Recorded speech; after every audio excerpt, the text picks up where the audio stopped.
Hi everybody, I'm Jacob Manley, and crap, and I'm Spider-Man. Go see my new movie, Spider-Man. Yeah, turn off my junk on Pornhub.com. I really need the money. Spider Pillow is a sad pillow. Can you please get off my lap? No! I'm so alone. I'm so alone. Thank you, Agamon. Just get him off stage. No, I'm not done. I'm not. Good boy. I'm Jacob Manley, and you are watching Comics Corner. And now that mess is over, it's time for my top 5 Spider-Man villains. If you saw last list, you've seen some really great ones, but these are to me the cream of the crop, the best of the best, the most memorable, the most threatening to him personally, at least in the top 4. These are the best, people. Let's get to it. Number 5, Mysterio, otherwise known as Captain Fishbowlhead. Oh, I call him that. It's great. Who's asking you? All right, me. I'm a comedian. I am new at this. But Mysterio's a great design. Well, yeah, he has a fishbowl for a head. It's really meant to evoke kind of a fortune teller's orb, be mysterious and deep, and it works. And he's also had shit appear in it sometimes. A good effect. Has a nice little eye thing around the collar, and his green striped suit is really cool. And the gloves finish off the piece. What really makes Mysterio cool, though, is his power. He has none, but he's an effects wizard named Quentin Beck. Ergo, he can make any effect he wants. Do all sorts of cool shit with special effects. And one point used effects to nearly drive Spider-Man insane, as well as get him addled enough and worried about his sanity enough that he almost confided in Beck, disguised his secret identity. That is awesome. He always has cool sets, and while, yeah, again, it's all misdirection, he still has cool, he always has some sort of neat trick up his sleeve. In one of the annuals, partly because it was a cameo fest, the one with the Sinister Six in it, used the original X-Men. He also once nearly caused Daredevil a lot of crap when he thought he was gonna die, and came back from the goddamn grave. Oh yeah, the guy has been a major player at one point. He crossed over to the aforementioned Ultimate Universe, which I should have explained better. It's a universe where Peter Parker started at 16 and stayed there for pretty much the entire run up to his death. Death. And pretended to be his own counterpart, taking out the Kingpin, probably the best villain there left. Left after the clusterfuck of his ultimatum. And I'll have to read more of the comic to get more on that, but yeah. It was awesome and led to the even more awesome crossover Spider-Man between Peter and the Miles Morales of that universe. Brian Michael Bendis isn't always a fuck up. I did say isn't always, not in as in he is currently, and only Defenders and Spider-Man are that tolerable. But I digress. I'm not here to bitch about Bendis. I'm here to rave about how awesome Mysterio is. A great villain who definitely needs to appear in the movies. He has a perfect power. He could probably solo one, or if they hopefully, fingers crossed, do Sinister Six, he'd be great for that. I'll do a list of villains I'd like to see in the films after I see Homecoming, so I get a fair assessment as well as see what who they're going to tease for the next one. But rest assured, Mysterio's definitely one I'm gonna be on there. He's one of them. He may not be one of Peter's most powerful or Effective foes, but damn if he isn't cool. Speaking of cool, number 4, the Hobgoblin. This one's a personal favorite. The other 3 I do think are better, and the number 1 spot is truly my favorite. But Hobgoblin is still one of Spider-Man's best foes. Starting out as a man of mystery after Norman Osborn's death and Harry going off to get psychiatric help and recovering, and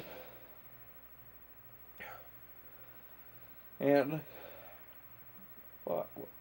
Oh yeah, and that time when Harry's psychiatrist took it for a bit, declared him to be the greatest goblin ever, and died shortly, whereas Harry had taken most of his loved one and forced Peter to face a major dilemma, as well as the possible outing of his identity, since Harry didn't give a fuck, and the other killed the, at the time, love of his life.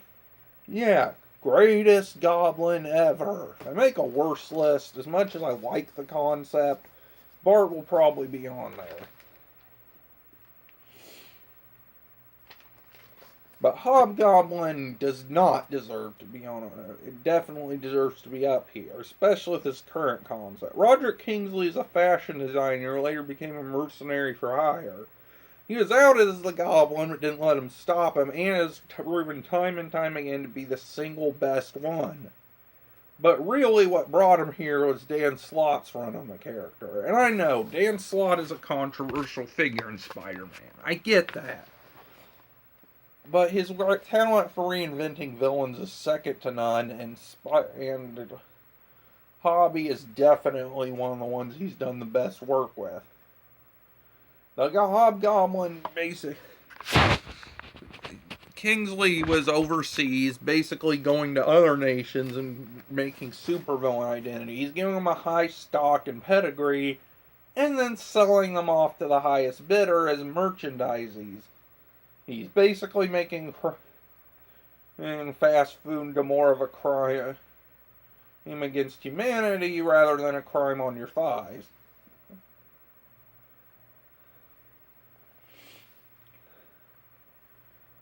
He's using that technique.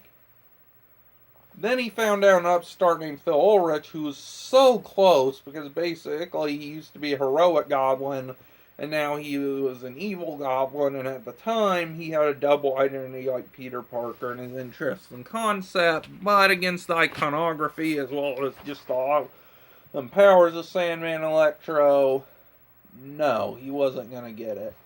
But Roderick, however, came back, franchised his own damn old costume, and then when his protege was outed and turned over to Norman Osborn's side, challenged him to a duel, let his butler go in and die in his place, and then basically start managing, and then after being inverted to heroism briefly, started a superhero franchise, since he sells off villain costumes that aren't his but are just not taken right now, and kept that up after he got that whammy back to a good guy. He's back to being a villain right now in the comics after a great arc in Spider-Woman, but the idea of him just sewing out old, unused supervillain identities is incredibly clever, and he has the power, the cool, magnificent bastardry, and the style to back it up. There may have been a shit ton of Hobgoblins, but Roderick Kingsley will always be the superior one. Always be the best, and will be one of Spider-Man's best and most awesome rogues. And of course, I can't close out a segment without mentioning his appearance. A white, gnarled face with red eyes and an orange cloak. And I admit, orange is my favorite color. Duh. I mean, look at this little guy. Who's a good little Pokemon competitor. Who's competing with Pokemon and should have at least been on a or even tier over the years. If you are. But yeah. I like orange, but it works well. Giving him kind of a Halloweeny appearance while still somehow working, despite him being a guy who dresses up in all orange. A Hobgoblin. He may have been the second kind of branch of goblins, but he's certainly one of the best. If not the best. Well, we got a little ways to go. Number 3, Venom. The Eddie Brock version. I will talk about the other ones briefly. Second one barely lasted and could have been great, but didn't. The Matt Gargan one was okay under Mark Miller, of all people. Someone I'll get into another time, but yeah, isn't one of my favorite writers. But then they had him eating squirrels' brains and just going way too damn far during Dark Reign. Well, I am a guy who'll stick up with the Dark Reign storyline. I'll talk about that one in a bit when we get to a certain person on the list. Yeah, that was stupid. Just beyond stupid. Beyond Thunderdome of stupid. A whole just new rhythm generation of stupid. Jesus.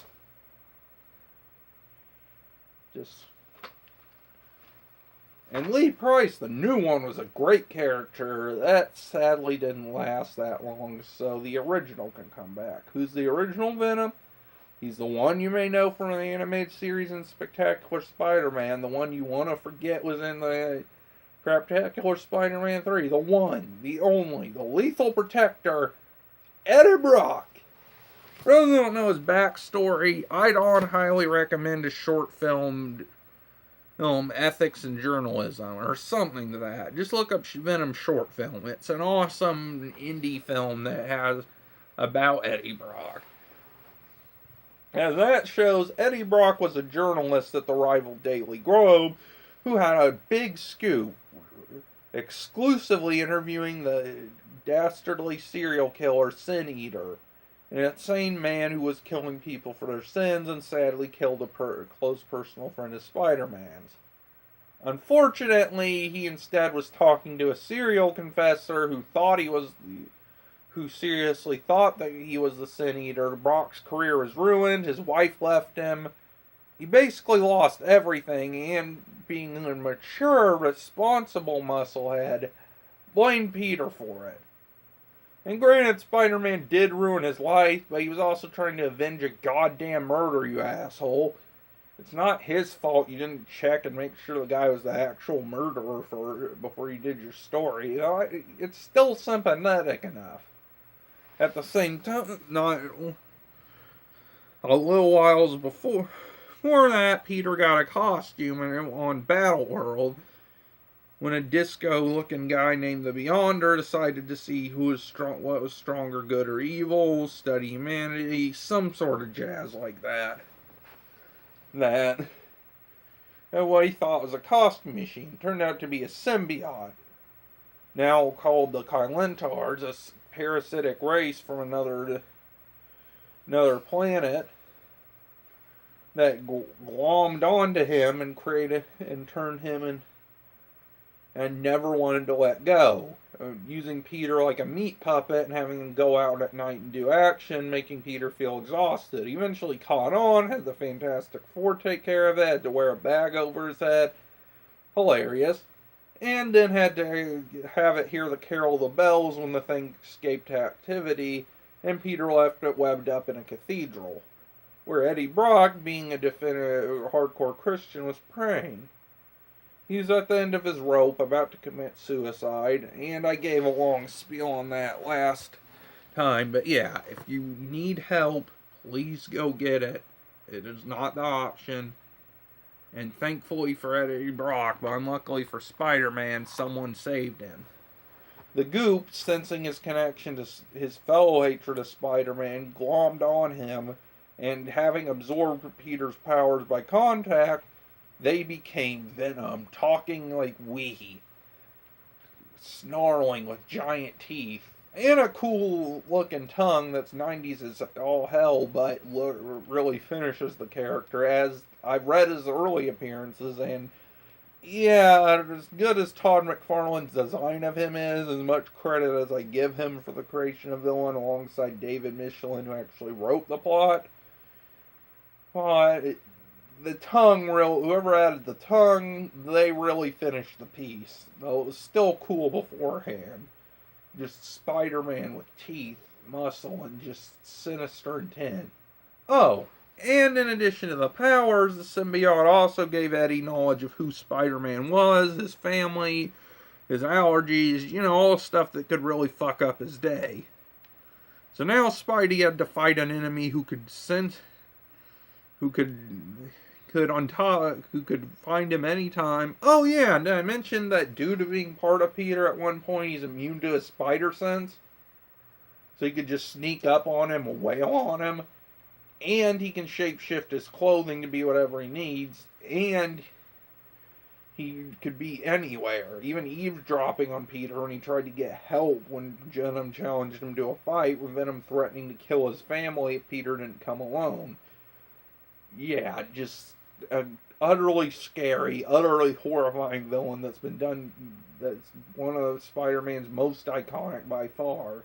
In addition to appearing in the new series, along with the symbiote appearing in Ultimate Spider-Man, which I just really don't want to exist, he also appeared in the 90s animated series, which changed up the story to have the meteor come from space, as well as have Peter act like kind of a dickhole with the suit amplifying his darker emotions.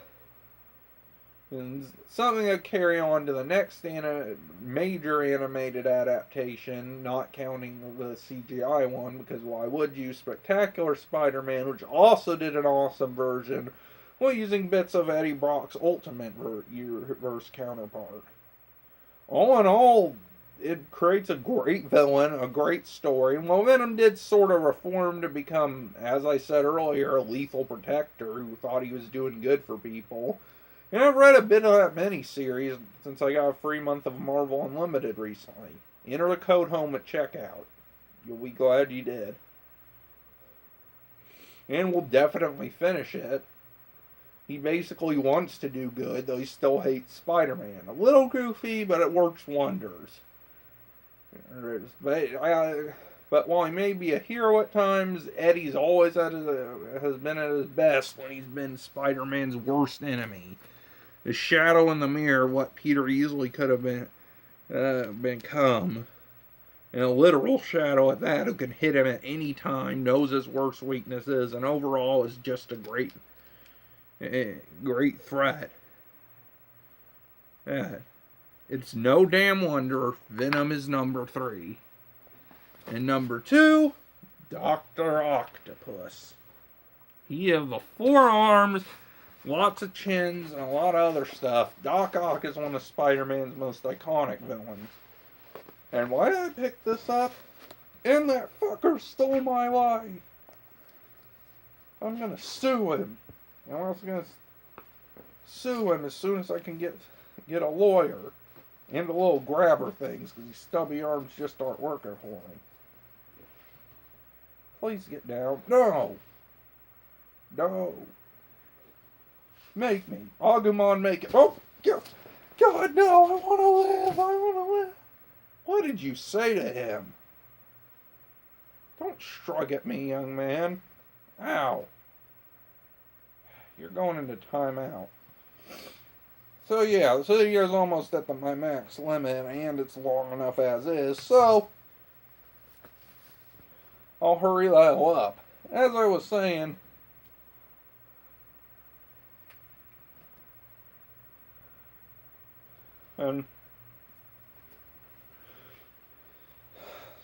Doc Ock is definitely one of Peter Parker's best enemies. Cool, he's as like Venom and like our number 1, he's a nice dark sort of mirror. I mean, our number 1 isn't entirely, but like Venom, Ock is. He was also bullied in school, but he had an abusive fuck of a dad rather than a supportive aunt and uncle. There, maybe you'll learn your lesson.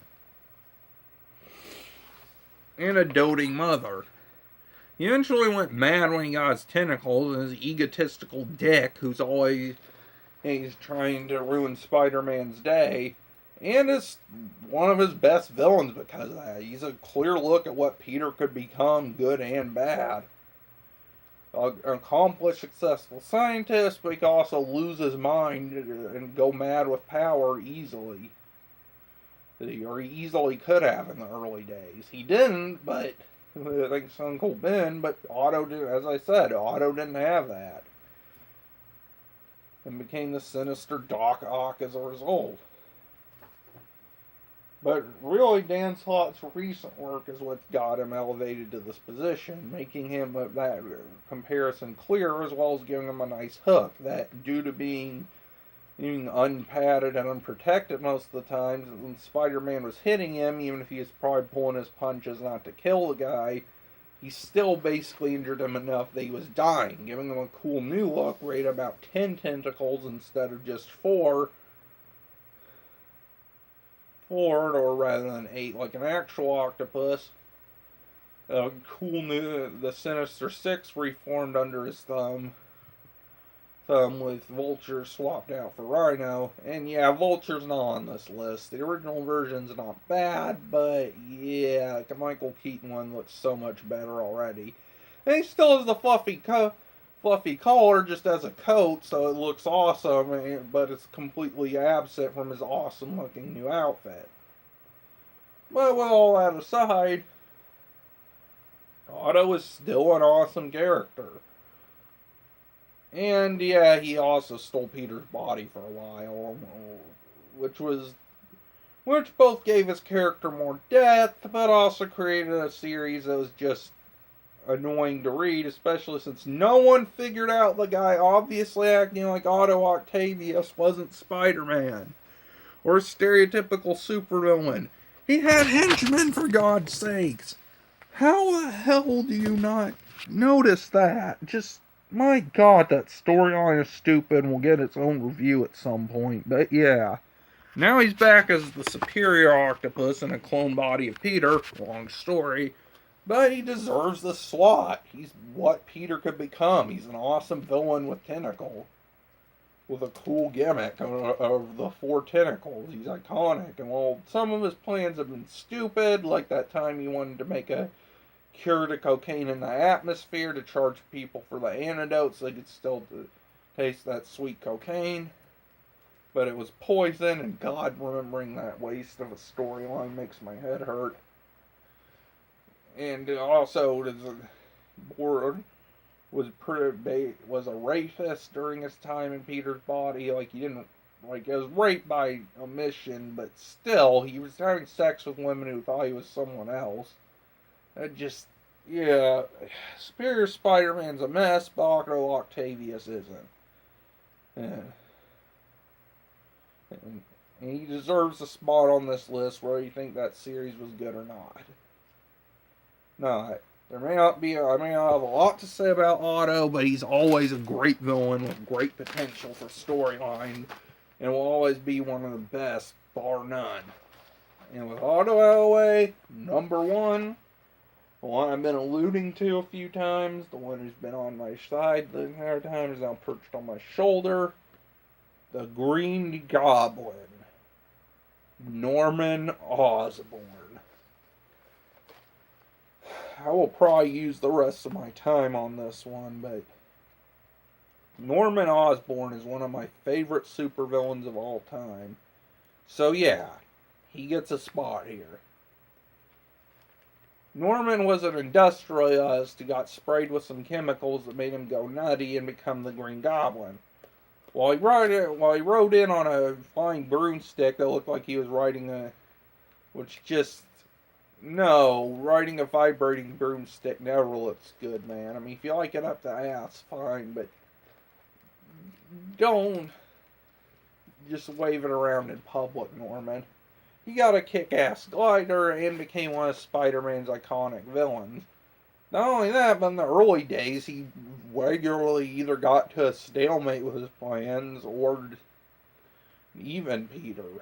But he hit his zenith when it was really was Norman Osborn, the father of Peter's friend Harry I mentioned, and he learned Peter's identity in the same style it was, always giving him a threat until recent times where he doesn't know do the giant mind wipe everyone got, which annoys me, but I digress.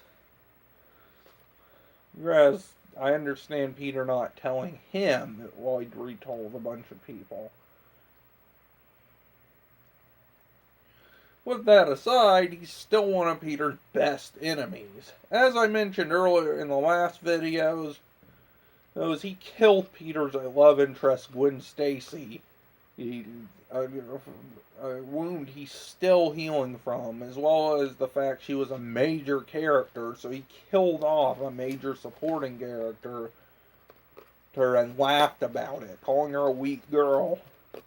He had a Jekyll and Hyde element early on, not realizing he was Green Goblin before they overlap. But later on, he'd become more of a benevolent mastermind. They'd also say bone Gwen Stacy, but the less said about the horrible abomination that sins past, the better. My eyes just...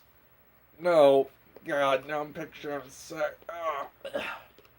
He'd come back at the end of the clusterfuck that was the Clone Saga and be revealed as the mastermind. But his previous actions had long-held repercussions. As I said, his son became the Green Goblin. Father. It led to the original Clone Saga, and as I said, led to the second one that was a clusterfuck, ended with him coming back and becoming Peter's biggest enemy. Trying to make him into a son, into a surrogate son, sending a clone goblin after him. Oh God, why do I remember that? Okay, there was good stuff with him and Peter going head to head, and the two and becoming a genuinely complex character, trying to break his psychoses as a member of the Thunderbolts, villains that were given a lighter sentence in exchange for helping the U.S. government at the time. The Thunderbolts have a long history I'll definitely get into at some point. And slowly molding himself into a hero in the public's eyes, eventually shooting an invading alien in the head and becoming president, leading to Dark Reign, I mentioned, where Norman was head of the country. Well, it was a bit of a stretch given his psychological history that he'd be given head of S.H.I.E.L.D. after Tony Stark failed. Why Tony is head of S.H.I.E.L.D. is a long story I'm not going to get into. We're almost out of time as is. But he took over the country, and while he failed due to his own hubris, he still controlled it for a year in real life, months in story, using villains as his Avengers and becoming a thoroughly interesting and compelling character. Because sometimes being obnoxious in tie-ins, but for the most part he was just awesome, with his hate of Spider-Man not abating, and two separate plots to kill him. One called The List, the other where he tried to use Harry as his Captain America, but in reality just wanted American Son, as it were, to die, so to give him press points, something Peter naturally said fuck you to. He also started dating his son's ex-girlfriend, and that's just... No. God. Why do you have to put your dick in everything, Norman? Why? In recent years, he's become a... He also beat down previously mentioned Otto when he was the Superior Spider-Man, slowly building up an army of criminals who were on the run from Otto, including the previously mentioned Phil Rick Hobgoblin, beating Roderick Kingsley to be the one true Goblin, and using his armies to nearly take over New York, kill everyone Peter Parker / Otto cared about, nearly repeat the Gwen Stacy thing with Otto's love interest, Anne Maria. It was only Otto begging Peter to come back that stopped the Goblin King, and Peter also did so by putting a cure in Norman that stopped him from becoming the Goblin. That stopped him from being an evil douchebag arms dealer who's now trying to find his way to get the Goblin formula back into his system, but we'll see how that goes. The point is, Osborn is driven, insane, has a cool-looking yet weird-looking appearance that somehow still works. The Goblin appearance has been twisted into creepy-looking mask in recent years, and it's all the better for it. The Goblin's just one of the best designed and personality villains. There's no one more personal to Peter Parker. Venom may have attacked him personally. Otto may have stolen his life. When it comes to being Peter's worst enemy, Osborn will just stop at nothing to kill the Spider. He's been driven to madness by his desire to destroy Peter. And I can't think of one villain more who deserves the spot as Spider-Man's best enemy and his definite worst. And that's my list.